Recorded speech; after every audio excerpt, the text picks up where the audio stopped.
Alright, on this video I'm going to show you how to make welt cord. It's pretty simple. If your seam allowance is going to be a 1/2 inch, you want to make sure to make your welt cord and strips of material 1.5 inch. And from this point I'll show you on the machine how it's made. To do welt cord, what you're going to need is a welting cord foot, and I use 1/4 inch. I use the open foot, which is good for going around corners and all. And this 1/4 inch foot fits 5/32 of an inch poly welt cord. So once I get this on the machine, I'll show you the next step. Alright, the next step is take your poly welt cord, which was the 5/32, put it in the material, fold it over, and you want to make sure your tension is loose, and just set your stitches per inch kind of high, and that way kind of keeps from creating too much tension just for the initial for binding the poly welt cord to the material. The next step is showing you how to sew.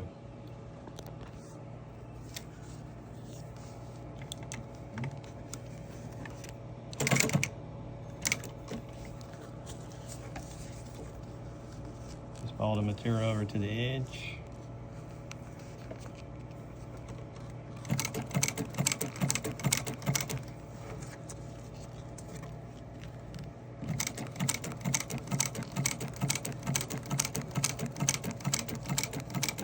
As you can see how the roundness of this inner foot is kind of got a round shape, and the outer foot has a rounded shape too, and that kind of keeps the ball in place.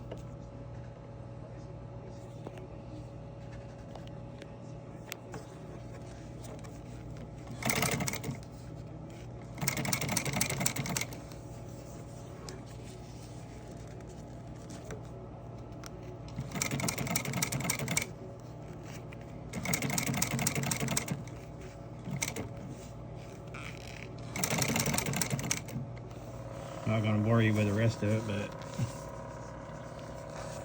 this is the end result of the welt cord, what it's going to look like, and I'll show you how to attach it to the material in an upcoming video. Alright, to attach a welt cord to your seat, you want to make sure the ball goes toward the inside of the seat, not the opposite.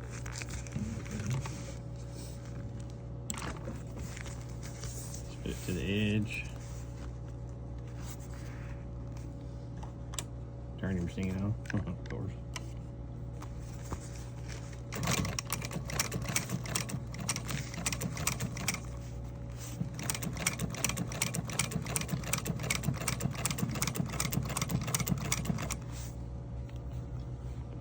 Now when you get to the end and the beginning, don't back tack, because there's a reason why.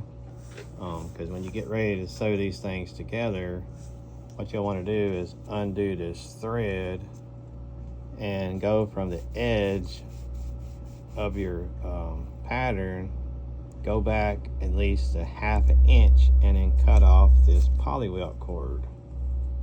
Because that way, when you're sewing these two seams together, you ain't gonna be sewing and then have a hump there. It'll actually allow the material to lay down flat, and because there'd also be a gap right here between the ball and the fabric if you don't. So once again, don't back tack in the beginning or the end. Undo this poly welt cord, snip it off a 1/2 inch from here inward, and then fold it back down, and then you'll be good. All right, the next step is in order to finish what we started is always start in the center, which is important. The top piece, which is going to be face down, is going to come right over top of the welt cord. And you want to make sure that center mark lines up with that. And you can use a heavy duty staple gun to kind of hold it in place while you're sewing it. But dude, just like we attached the cord, use the same foot, just sew it all the way together to the end. Remember not to back tack either way, in the beginning and the end. Don't back tack, because we're going to be taking that polywelt cord out like I mentioned.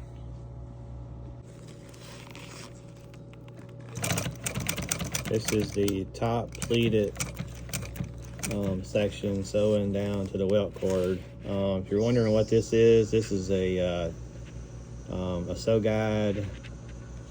You don't really have to have one for this, but in order to keep things from kind of moving back and forth, I got it to where the ball of this foot pushes up against the edge of the material. It kind of helps alleviate any kind of misplacement.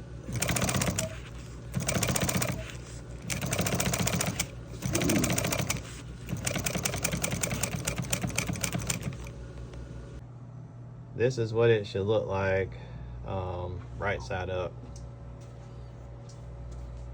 Oh, and one important thing that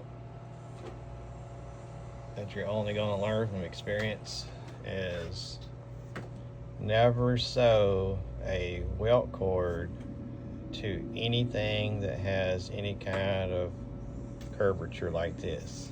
Always sew to something straight. The reason why is if I would have took this welt cord, and sewed it to this piece first, then it'd have been like this, and you don't want that. In order to make it lay straight, it's got to be on something flat. And this is the final result after completing the pattern, sewing it up, and attaching it to the frame.